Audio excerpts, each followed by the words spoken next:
Pour mon trading de CFD, je veux une plateforme différente. Des graphiques personnalisables, une exécution rapide, des spreads serrés, avec un acteur reconnu présent en France. Trader différemment avec CMC Markets. Salut, c'est Trado, content de vous retrouver pour cette analyse technique du CAC qui effectivement est très intéressant à analyser actuellement et de Inat Pharma qui m'a été demandé 20-30 fois, je ne sais plus, et je vais devoir faire une analyse technique là-dessus, même si encore une fois, on le verra tout à l'heure, ça ne m'inspire pas grand-chose. Alors, on va commencer comme d'habitude par le CAC.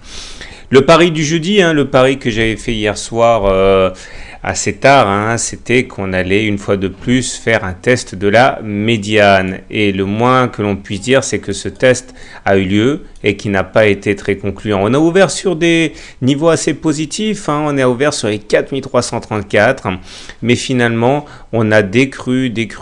On est venu effectivement une fois de plus tester la médiane de manière assez conventionnelle. Et la médiane n'a pas tenu, elle a lâché, elle a cassé, et c'est-à-dire qu'on passe de l'autre côté du miroir. Regardez ça, c'est une fourchette d'Andrews en noir. On prend 3 points extrêmes, un point haut, un point bas, un point haut, 3 points extrêmes consécutifs. La médiane se trace tout seul, regardez, il suffit de prendre cet indicateur-là.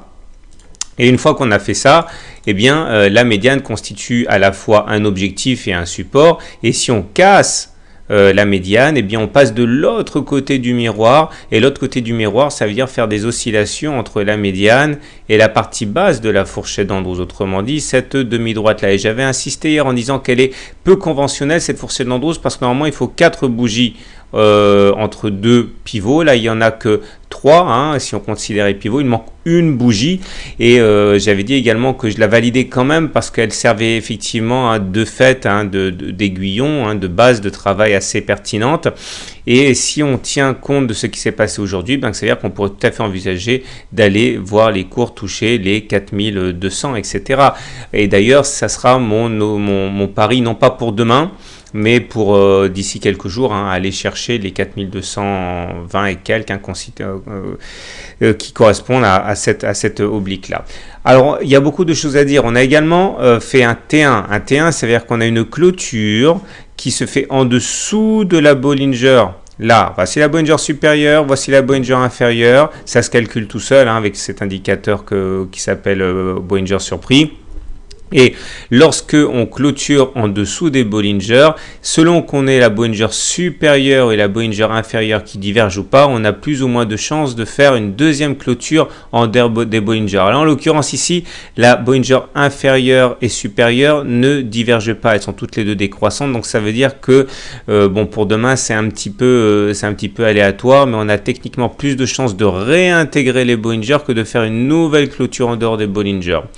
Moi, ce qui m'interpelle ce soir, c'est surtout le non-croisement de moyenne mobile. Alors ça, c'est pas bon du tout.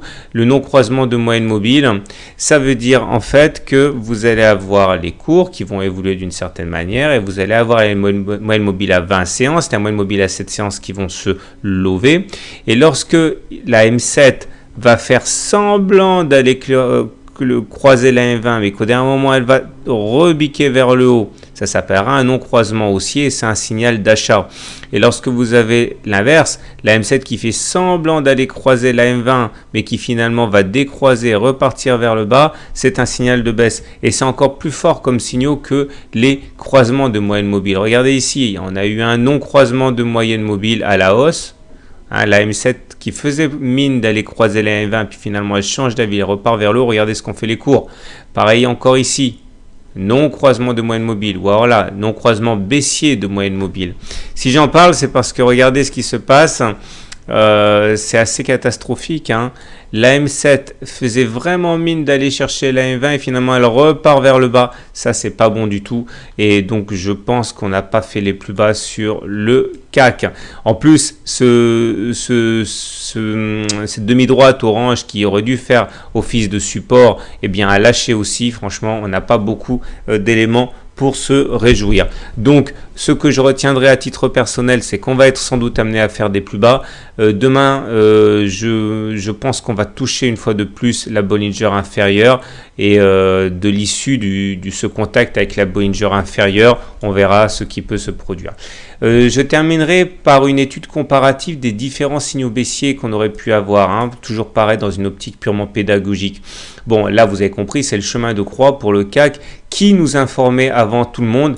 Bon, alors le SAR, ça fait 2 jours qu'il a passé baissier. Ok, on avait également le super trend là. Lui, il a cassé depuis le 25 juin et depuis le 25 juin, il crie à corps et à cri que c'est baissier. Et nous avons Ichimoku qui est passé baissier à partir du moment où on a clôturé en dessous du nuage, c'était le 8 juillet. Donc pour le coup, le super trend, lui, n'a pas failli, il était résolument droit dans ses bottes baissier depuis le 25 juin. Le dernier à passer baissier, c'est le SAR. Ok, mais bon, on peut pas vraiment dire que le Ichimoku est démérité. Donc, ce sont vraiment 3 bons indicateurs qu'il est bon d'avoir dans votre trading système. Au-delà, pour la minute Ichimoku du jour, bah voilà, on est baissier, je viens de le dire, on est en dessous du nuage. La Chinku confirme en étant en dessous des prix. Et puis, on a quand même 2 sérieuses résistances au-dessus de la tête, des sentinelles Tenkan et Kijun qui vont pénaliser l'avancée haussière des cours. Regardez encore aujourd'hui, on n'a pas réussi à casser à la hausse la Tenkan, on se l'est pris sur la tête. Voilà ce qu'on pouvait dire. Pour les indicateurs techniques, est-ce vraiment la peine de faire, d'en dire beaucoup, Je ne sais pas, les volumes qui continuent de s'accroître là. Regardez, quand les volumes s'accroissent pendant les périodes de baisse, c'est jamais bon. Le trick, c'est toujours haussier, mais il est balourd, il est dur à bouger, mais il commence à décroître, ça c'est pas génial. Le stochastique en dessous de son signal, c'est pas bon. Le MACD croise son signal à la baisse, j'ai oublié de le corriger, ça c'est même très mauvais. Ok, vous voyez qu'on est, on est vraiment dans une situation où on aura vraiment du mal à éviter des nouveaux plus bas. Ah oui, alors là pareil, j'ai oublié de le changer, excusez-moi. Le CCI bascule en dessous de moins 100 à nouveau. Ok, ça c'est un signal baissier. Donc voilà, mon pari du jour, ça va être pour demain une nouvelle bougie de baisse. Mon pari pour demain, c'est une nouvelle bougie où on va solliciter la Bollinger inférieure. Je pense à une baisse, mais bon, on verra. On ne peut pas non plus avoir raison à tous les coups. Place maintenant à Inat Pharma. Donc on continue avec Inat Pharma qui m'a été demandé de très nombreuses fois. Alors je vous avouerai franchement que la situation n'est pas très engageante à court terme sur Inat Pharma. Pourquoi? Eh bien regardez, nous venons de passer en dessous du fameux nuage. Ça veut dire qu'on est en tendance baissière, confirmée par la Chinku ici qui est en dessous des cours. Alors je vais faire un petit peu le ménage, ce sera plus simple. Voilà, la plupart des indicateurs sont baissiers. Effectivement, je l'ai dit, on est en dessous du nuage au niveau Ichimoku, mais nous avons également le SAR, les petits points rouges qui sont baissiers. Nous avons le super trend qui a été cassé il y a 3 séances, qui est devenu baissier aussi. Donc finalement, baissier sur Ichimoku, baissier sur SAR, baissier sur super trend. Bon, ça va être assez dur dans les jours à venir. On est clairement baissier. Maintenant, du côté des indicateurs techniques de l'hebdomadaire, c'est surtout ça qui importe à mon avis. Pour ce genre de valeur. Là, par contre, on est en période de consolidation. C'est-à-dire que, bon, si on repart du même triptyque que tout à l'heure, au niveau de Ichimoku, comme vous pouvez le voir, eh bien, on est haussier puisqu'on est au-dessus du nuage, mais on est en haussier avec faiblesse. C'est-à-dire que la Kijun a été cassée, la Tenkan a été cassée, donc on est en dessous de la Tenkan et la Kijun, on n'a plus que le nuage pour nous retenir si on passe en dessous, on sera en tendance baissière. Mais il n'y a aucune raison de penser qu'on ne résiste pas à la baisse. On est encore une fois toujours en tendance haussière tant qu'on est au-dessus du nuage, mais par contre rien, à mon avis, ne pourra nous empêcher d'aller tester le nuage. Rien ne nous empêchera d'aller tester les 7 euros et c'est sur ces 7 euros que ça risque de réagir éventuellement positivement, surtout qu'on sera aidé à ce niveau par le SAR qui est haussier lui, les petits points verts sont en dessous. Donc pour faire simple, même si on est baissier en journalier, je pense que le contact avec le nuage va véritablement permettre de donner le ton pour la suite. Surtout que les indicateurs techniques, regardez, le stochastique est en dessous de son signal, je vais zoomer, donc ça c'est pas génial. Le MACD est également sous son signal, pas bon non plus. Heureusement, le momentum, même s'il est décroissant, il demeure positif. Et le Trix, par contre, lui, est en dessous de son signal. Donc, vous voyez, hein, à court terme, tout plaide pour un contact avec les 7 euros. Il faudra espérer rebondir sur cette zone nuage plus SAR. Sinon, en dernier rideau, on a la zone de support ici, hein, correspond aux 5,7, 6,1 euros. Ça, faut vraiment pas que ça lâche. Maintenant, j'ai envie de terminer avec la bonne nouvelle. La bonne nouvelle, c'est que le mensuel, c'est-à-dire l'unité longue, elle est toujours haussière, hein, puisqu'on est au-dessus du nuage.